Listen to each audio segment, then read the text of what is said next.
Hello everyone. I'm at my buddy Ricky's place. He just finished redesigning his front engine nostalgia dragster, and let's take a look at it. This thing looks awesome. There it is right here. And they got it named the Asphalt Cowboy. This thing is beautiful.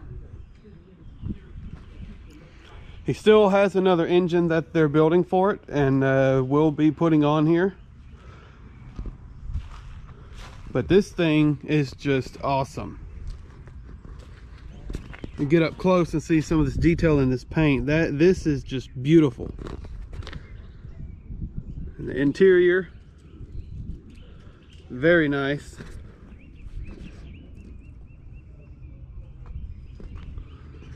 Very cool.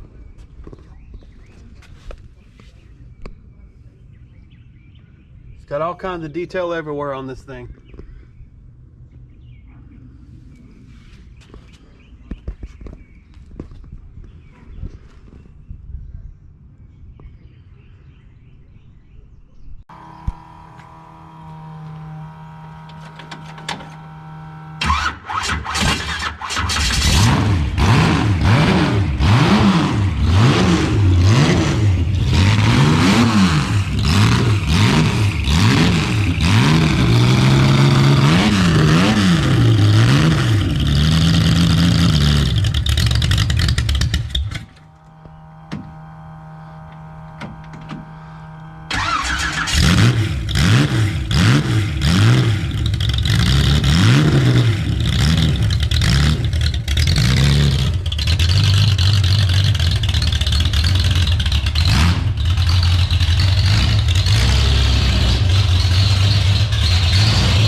That is awesome. You need some help getting out, or are you good? Got everything way I need to get clear here. Don't want to do that. Bill, you're set up. Get back in. It's tight. You have to have everything exactly where you need it to get back in. Or Yeah.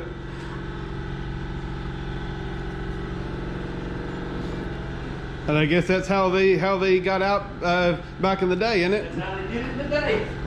Not much options. So tell me about your the whole Asphalt Cowboy theme. It actually started probably back in the early 80s.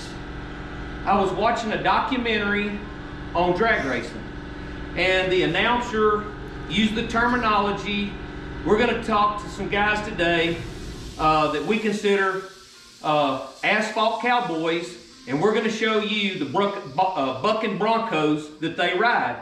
And that title and terminology just stuck in my brain, and I thought, what a cool name for a race car. And so I've had this name in my head all these years, but I never had the right car that I thought fit it.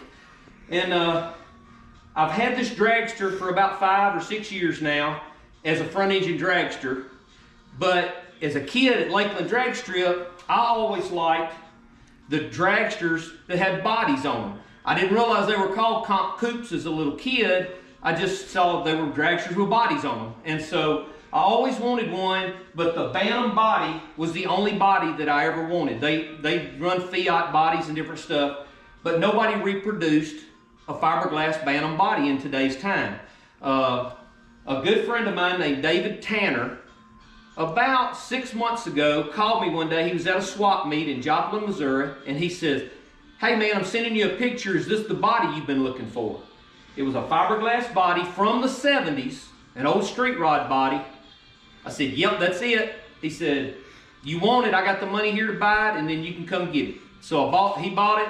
I drove to Joplin, Missouri, picked up the body, brought it back home, had to cut all the wood out of it that had been fiberglassed into it because I didn't need it and for the weight.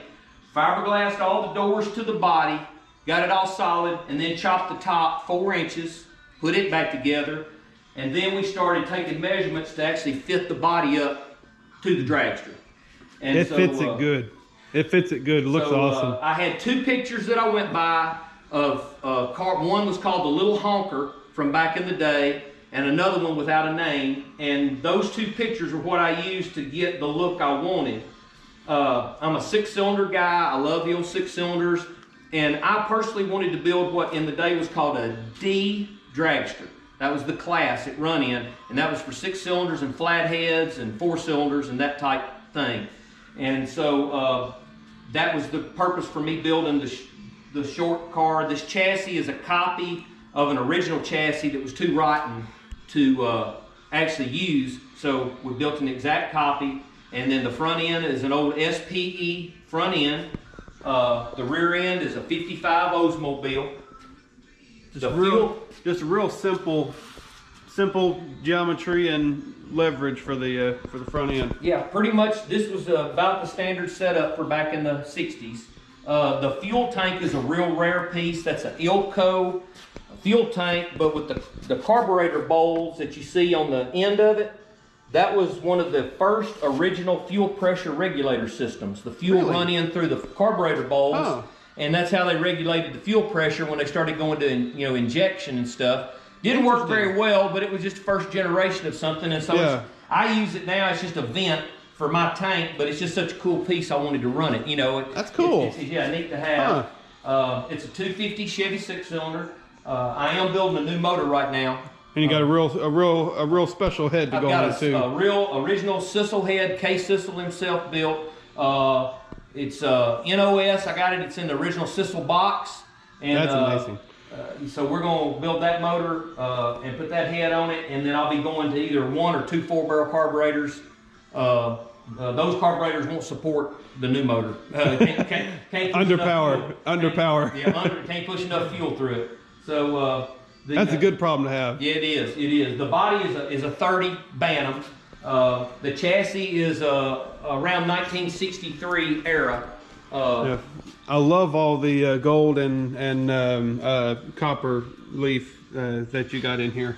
Yeah, my full intent with the name was to try to give it a stagecoach appearance. That was what I had in my head. With the gold leaf and the colors, and then the lace inlays. Oh yeah, you can really see the lace really good in the sun. I got a nice close up of that outside because it's kind of hard to see it inside. But that's pretty beautiful. Dramatic. I wanted it to stay kind of subtle. Like I say, I was looking for that stagecoach appearance. Is what I was looking for, and.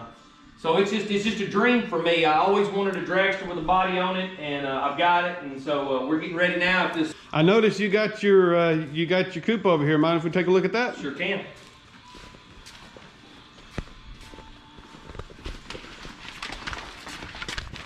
Here's the infamous coupe that got away. Yep. And back. We just got this back from upholstery, and. Actually, next week, this will be going over into the other shop so I can start getting it prepped for paint. That is beautiful. Yeah. Is that the stock height of the roof, or is that chopped? No, this car has been chopped 4 inches. It's been sectioned 6 inches, and it's been channeled 6 inches. Oh wow! So it's had the full treatment. Yeah, it's had the full treatment. It's been the whole car. There's not a panel on the running boards are right here. That's I love the running boards. Yeah. I love these cars with the running boards and fenders and everything. Yeah. This car will be. There's not a panel on this car that hasn't been modified. That's awesome. Beautiful. I like that. I like that touch on the trim on the hood. Yeah, that there was a custom truck that George Barris built back in the 50s called the a la carte, and it had that same treatment on the hood, and so that I wanted that. It's not exact, but I wanted it to be a tribute to that. Yeah, I wanted it to be a tribute to that custom vehicle. That is awesome. Can't wait to see this thing all done up and finished.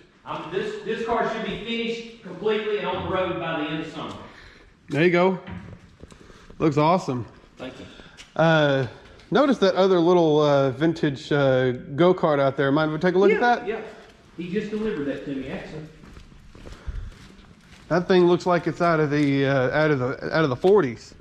It's actually late 50s. The story on this thing, I'll be honest, I don't know a way to verify it. This was some kind of little promotional go-kart that was built to kind of emulate like a 58, 59 Ford. Yeah. It was supposedly built and run around a dealership, you know. It was just something to run around a parking lot as a little promotional thing. Interesting. So my buddy that was just here picking up that car found it in South Carolina and sent me a picture, and I purchased it and he delivered it to me. So wow. we're gonna actually try to hammer it all back out and restore it and get it running if we can. It's got a little miniature Thunderbird emblem over here. That's cool. But it's pretty neat little piece. Yeah. Well, I definitely thank you for letting me come by and take a look at the Asphalt Cowboy. Yes, sir. Glad to have you by anytime. But there it is. There's the video. If you like the video, like, comment, and subscribe, and I'll see you in the next one.